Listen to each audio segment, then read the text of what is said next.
fait le constat que l'adoption des technologies numériques au sein du marché immobilier est en train de renouveler les mécanismes d'accès au logement et de constitution du patrimoine immobilier, et donc de déterminer la ségrégation urbaine et les inégalités sociales. En Afrique du Sud, les banques, les agents immobiliers, les promoteurs immobiliers utilisent de plus en plus le credit scoring, qui est une technologie qui consiste à classer les consommateurs selon l'historique de leur comportement financier. Et en fonction du niveau de votre score, ils choisissent d'inclure ou d'exclure des citadins pour un accès à un bail locatif ou un accès au prêt. Il ne suffit donc pas d'un bon salaire pour accéder aujourd'hui au logement en Afrique du Sud, il faut aussi témoigner d'un historique, d'un comportement financier sans faille, sans tâche.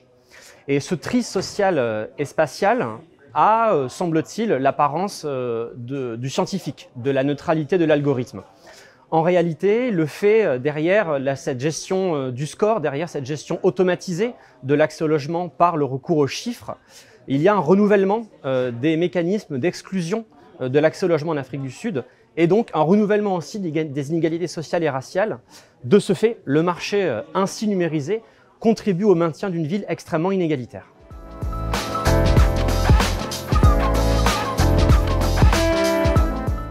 D'abord, une transaction numérique, c'est l'aboutissement de plusieurs traces numériques qui peuvent être collectées, analysées et qui peuvent donc créer un savoir très précis sur le bien et sur le marché.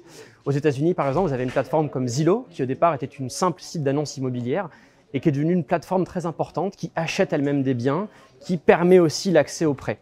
Donc il faut que les décideurs gardent un œil critique sur le déploiement du numérique dans l'immobilier. D'où viennent les données qui sont collectées, qui les utilise, qui en tire un profit numérique. De manière générale, on se doit de garder un œil assez critique quant à la numérisation des marchés. Derrière l'apparente neutralité des algorithmes et l'aspect véridique du score se cachent en fait des pratiques marchandes et des inégalités héritées du temps long. Donc le pouvoir public, plutôt que d'être spectateur, doit porter un œil assez précis sur les entreprises qui participent à la numérisation du logement, parce que cela modifie la manière dont on accède à la ville.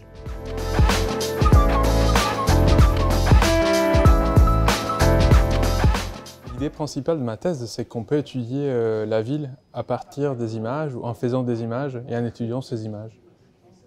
Donc voilà, c'est l'idée principale qu'on peut retenir de ma thèse. On peut étudier la ville par des images.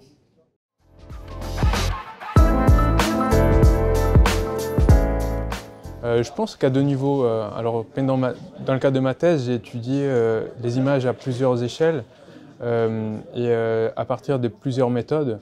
J'ai notamment développé la photo ethnographique, et c'est une méthode qui mêle production photographique. Moi, j'étais photographe et ethnographe sur le terrain, et méthode ethnographique, c'est-à-dire vraiment une immersion de long terrain, une prise des notes assez attentive à tout ce qui se passe sur le terrain. Et du coup, dans le cadre de cette méthode, de cette démarche que j'ai mis en place, je mobilisais des méthodes participatives de l'image, c'est-à-dire que je créais des espaces de création et des espaces où l'on pouvait échanger avec les participants à mon enquête. Et les participants, c'est-à-dire souvent les habitants de Sarcelles, c'était le terrain que j'avais choisi, ont participé aussi à la création des données, à la création des informations que par la suite j'ai utilisées dans ma thèse. Donc peut-être les personnes qui s'intéressent à la ville pourraient se saisir de ces méthodes-là pour développer des stratégies et des mécanismes de gestion de leur territoire.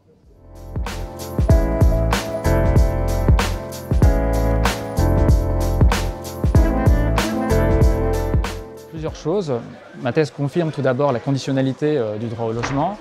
Les familles sans domicile, qui sont au cœur de mon enquête, sont soumises à la fois à des plafonds de revenus, mais également sont soumises à un seuil minimal de revenus d'activité qui se situe aux alentours de demi-SMIC, donc 630 €.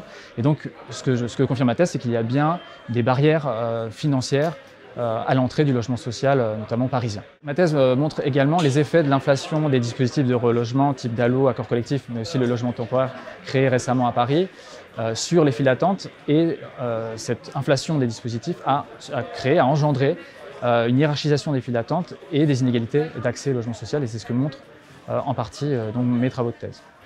Enfin, ma thèse montre également les procédés administratifs de régulation des files d'attente.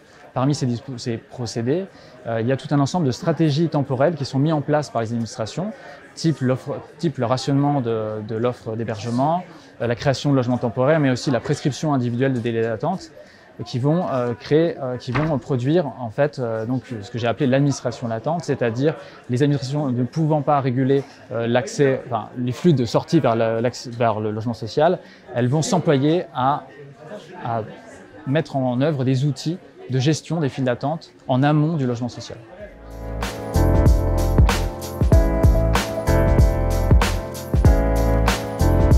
Alors ma thèse montre notamment un certain nombre de carences dans la mesure des délais d'attente. À l'heure où nous parlons, il n'existe aucune étude de grande ampleur menée par les pouvoirs publics pour essayer d'objectiver la situation des demandeurs d'accès au logement et de ceux qui ont accédé au logement social, notamment les effets conjoints à la fois des revenus d'activité, des catégories socio-professionnelles, mais aussi de la segmentation de l'offre de logements sociaux.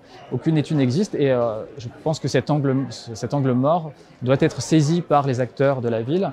Et ces acteurs de la ville doivent lancer enfin des grandes enquêtes sur cette question spécifique. Des conseils très pratiques, hein, d'autant que la recherche française en ce moment souffre d'un véritable manque de financement, a fortiori pour les études sociales et la recherche urbaine. Mon premier conseil, ce serait de rentrer en dialogue avec un directeur ou une directrice de recherche, de thèse, qui puisse vraiment vous accompagner tout au long du chemin doctoral, et de veiller aussi à ce que propose un laboratoire de recherche en termes d'accueil, de suivi et de financement des doctorants. Mon deuxième conseil, ce serait de ne pas considérer le fait de commencer une thèse comme une poursuite des études, mais bien comme une entrée dans le monde professionnel de la recherche. Et donc de se former aux pratiques de publication, aux avancées méthodologiques et aussi au fait de faire la recherche sous le signe du collectif, parce que c'est comme ça aujourd'hui qu'on aboutit à des projets assez innovants et on peut donc faire avancer les frontières du savoir. Mon dernier conseil, ce serait d'enseigner. Il me semble que l'enseignement doit être au cœur du parcours de chercheur, parce que c'est par l'enseignement que la recherche se valorise. Le premier conseil, ce serait de continuer à se battre pour la recherche publique en France, parce que c'est grâce à cette recherche publique que j'ai pu mener à bien cette enquête et cette recherche. Et donc défendre la recherche publique, c'est peut-être la première chose.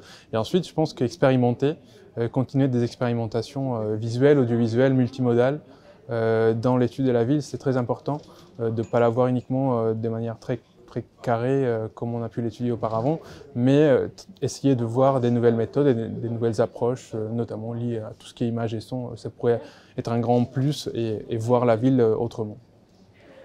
Alors je formulerai deux conseils principaux. Mon premier conseil, c'est de se lancer dans une thèse qui est d'abord et avant tout un temps de formation par la recherche.